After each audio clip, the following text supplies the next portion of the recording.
بہت سی چیزیں ہم نے اپنی جو علاقائی رسمیں تھیں ان کو تصوف و طریقت کے ساتھ جوڑنے کی کوشش کی ہے۔ ایک طرف تو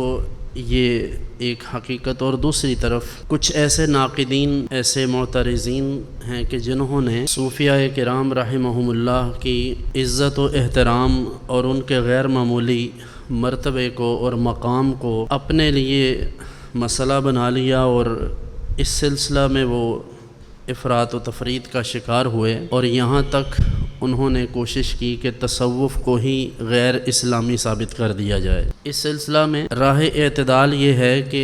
تصوف و طریقت سے جڑی ہوئی تمام بدعات اور خرافات کا رد کیا جائے، اور یہ سمجھا جائے کہ جو شخص بھی رسول اللہ صلی اللہ علیہ وآلہ وسلم کی سنت یعنی آپ کے مبارک طریقہ سے ہٹ کر ہے، اس کا کوئی بھی قول، فعل، اس کا کسی قسم کا عمل ہمارے لیے وہ حجت نہیں ہے، ہمارے لیے وہ کافی نہیں ہے۔ ہمارے لیے صرف اور صرف ذات پاک رسالت مآب صلی اللہ علیہ وآلہ وسلم کی ذات گرامی کا ہر قول، فعل حجت ہے۔ اس لیے آج ماننے والوں کو یہ چیز ضرور سمجھنی چاہیے کہ ان بزرگان دین کے ساتھ جو ہماری عقیدت اور وابستگی ہے، ہمیں اس حوالے سے اتنا معلوم ہونا چاہیے کہ ان کا اس بابت کیا خیال ہے۔ حضرت داتا گنج بخش علی حجویری رحمۃ اللہ علیہ کی کشف المحجوب سے ہی کچھ اقتباسات پیش نظر ہیں، وہ میں آپ کی خدمت میں عرض کرتا ہوں۔ آپ فرماتے ہیں کہ جو شخص علم کو دنیاوی عزت و جاہ کی غرض سے حاصل کرتا ہے، در حقیقت وہ عالم کہلانے کا مستحق نہیں۔ اب آپ اندازہ کریں کہ جن کے نام پر اتنی گیارہویاں، اتنے چندے، اتنے نذرانے، اتنے لنگر پکتے ہوں، اور وہ خود ان تمام چیزوں کو رد کرتے ہوں جو کچھ ہمارے ہاں اب مروج ہے، جو عام لوگ کرتے ہیں، اور اصلاح و تربیت ان کے ہاں سب سے پہلے ہو، یعنی انہوں نے اس چیز کو ہر چیز سے مقدم فرمایا اور علماء کی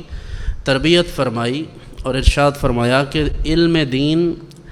اس لیے حاصل نہیں کرنا چاہیے تاکہ لوگوں کی نظروں میں اپنی عزت بڑھائی جائے اور اپنی فوقیت ظاہر کی جائے، اور یہ ثابت کیا جائے کہ ہم چما دیگر نیست، کہ جو ہم ہیں وہ کوئی نہیں ہے۔ علم کا یہ مقصد نہیں ہے۔ اور فرمایا کہ اگر کوئی شخص ایسا کرتا ہے تو در حقیقت وہ عالم کہلانے کا حقدار نہیں ہے۔ پھر ارشاد فرمایا کیونکہ دنیاوی عز و جاہ کی خواہش کرنا بجائے خود از قبیل جہالت ہے، یعنی دنیاوی عزت اور اپنی ذات کا مقام، مرتبہ، اور اپنے لیے اس طرح سے چیزیں چاہنا، اس کی خواہش کرنا، فرمایا یہ تو علم کی بات ہی نہیں ہے، یہ تو جہالت ہے۔ حضرت داتا صاحب رحمۃ اللہ علیہ جب آپ عرب و عجم،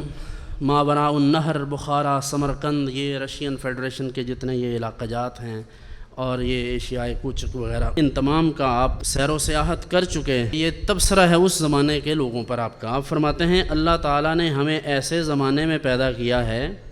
کہ لوگوں نے خواہشات نفسانی کا نام شریعت رکھ دیا ہے۔ یہ کب کی بات ہے؟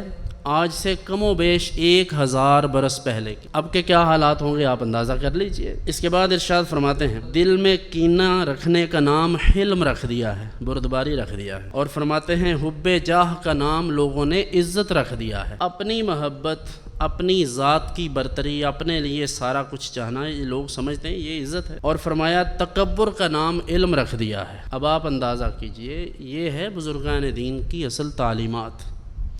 جن کے ساتھ ہمارے لوگوں کو کوئی سروکار ہی نہیں ہے۔ اور وہاں دادا صاحب کے عرس پر آپ دیکھ لیجئے جاتے ہیں، کس زمانے میں تو بہت عرصہ ہو گیا، کبھی دیکھنے کا اتفاق نہیں ہوا، جب ہم لاہور پڑھتے تھے تو اس زمانے میں 8، 10، 15، 20 لونڈے اکٹھے ہو کر وہ ایک چادر پکڑتے تھے۔ اب تو شاید اس سے بھی کچھ آگے کا کام ہوگا۔